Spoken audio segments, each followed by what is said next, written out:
Pasamos ahora al nacimiento de la demagogia dentro de los 10 primeros capítulos del libro de Génesis. Ya hemos hablado acerca de cómo el intento de Dios desde Génesis capítulo 1 de hablar y de hacer todo con su palabra, pero el hombre ha fallado en el diálogo entablado con Dios. Y ahora llegamos a algunos capítulos así de manera general.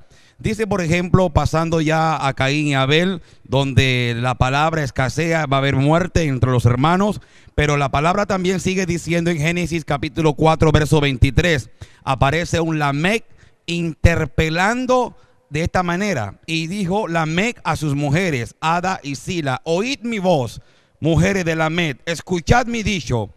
Lamec no está dialogando, Lamec está simplemente entablando directrices, interpelando, llamando la atención, en este caso imponiendo su palabra, mas no hay una respuesta de la esposa o las mujeres de Lamec hacia él. Por lo tanto, hay un diálogo fallido. Ahí no encontramos diálogo.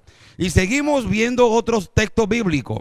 Llegamos al capítulo 6, donde Dios vuelve a hablar con el ser humano. Ahora habla con Noa, o con Noé en español. Habla con Noé. Conocemos la historia de Noé en el Génesis capítulo 6.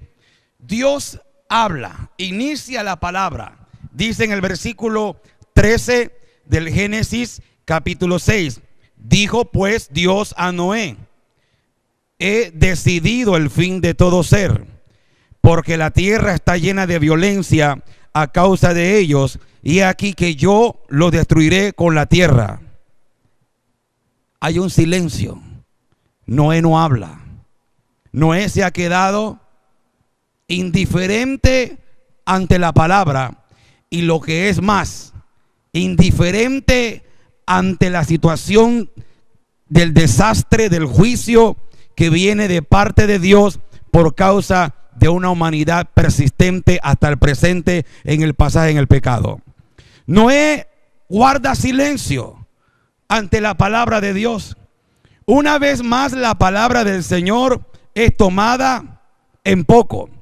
Noé, que tanto se le ha cantado en los cánticos de escuelita dominical, Noé realmente en el fondo es un egoísta, porque Noé, en vez de hacer lo que hace un hombre que va a interpelar, que va a pararse en la brecha, cuando dice el Señor en el libro del profeta Ezequiel: busqué un hombre y no lo hallé, quisiera vallado que se parara en la brecha.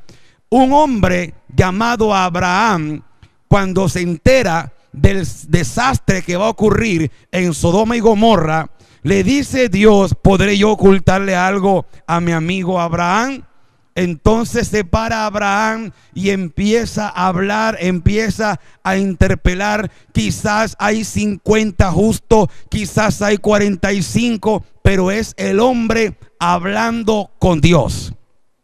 Mientras que Noé escucha un apocalipsis prácticamente, y Noé simplemente obedece, pero sin hablar con Dios. Entonces Noé lastimosamente también lleva al fondo el fracaso de la palabra. No ha habido un hombre hasta el presente, ni Adán, ni Eva, ni un Caín, ni Lamec, ni Noé, en que asuma la responsabilidad de oír la palabra, de oír la voz de Dios, de interactuar con el creador del universo. Y cuando llegamos al momento del silencio de Noé, es un silencio bastante doloroso, porque Noé obedece, ¿cierto? Ofrece sacrificio, ¿cierto? Pero Noé no habla con Dios, y Dios no recibe respuesta de parte de Noé. Es alguien que simplemente obedece como un autómata, pero no está dispuesto a hablar. Dios le habla, le dice: y dijo Dios a Noé: he decidido el fin de todo ser. No hay, Señor, ¿por qué? Dios, ten misericordia. No hay eso. ¿Serás acaso uno como Noé, un hombre justo en su generación, pero un hombre únicamente interesado en sí mismo, en su salvación, en su familia, obediente a Dios, pero incapaz de ser un intercesor delante de Dios. Mi amigo, mi hermano, la fe no es únicamente un teorema o una teoría, sino que es también pararse con Dios como Moisés. Cuando Moisés le dijo al Señor: quítate, porque voy a destruir este pueblo y de ti haré un nuevo pueblo. Moisés se para entre el pueblo de Israel en el desierto y ante ese Dios airado, y Moisés comienza a hablar palabra versus palabra divina. No es que lo está desafiando. Aún Dios está esperando ese tipo de magnitud de diálogo. Está esperando escucharte a ti en oración. Está esperando escucharte a ti clamar delante de Él. Ya que dice la palabra en Jeremías 33:3: clama a mí y yo te responderé. No es el Dios que se queda taciturno, silenciado. Es el Dios que quiere hablar con su creación desde Génesis capítulo 1. Mas el ser humano ha sido simplemente interesado, egoísta. Ha guardado silencio con su hermano. Ha guardado silencio con su prójimo, en este caso con Adán y Eva. Ha guardado silencio ante el desastre descomunal del Mabul, del diluvio que se avecinaba. ¿Cuántas personas guardan silencio?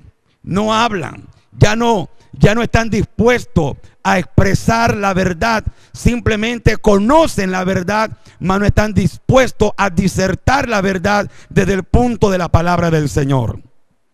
Por eso hablo que el capítulo 6 en adelante es el nacimiento de la demagogia.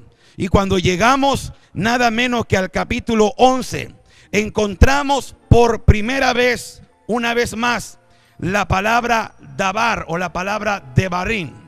Recordemos que habíamos dicho que la palabra dabar significa palabra. Ahora, encontramos en el Génesis capítulo 11, verso 1, la palabra devarim. Y devarim en plural significa palabras. Dice: tenía entonces toda la tierra una sola lengua, una zafa, una lengua, y unas mismas palabras. Devarim. ¿Qué quiere decir la Biblia con unas mismas palabras? ¿Qué tiene que ver ahora Génesis capítulo 1, versículo 1 con Génesis capítulo 11, versículo 1?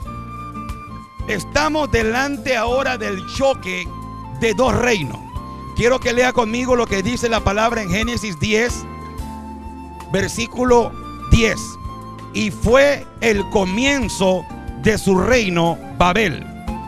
Fíjese cómo dice el verso 10 del capítulo 10. Y fue el comienzo. ¿Cómo empieza el Génesis 1:1? En el principio hizo Dios los cielos y la tierra. Pero resulta ser que la palabra comienzo es la palabra Breshit, la palabra principio, la palabra comienzo. Estamos delante del comienzo del reino de la demagogia versus el reino que Dios ha creado con su palabra.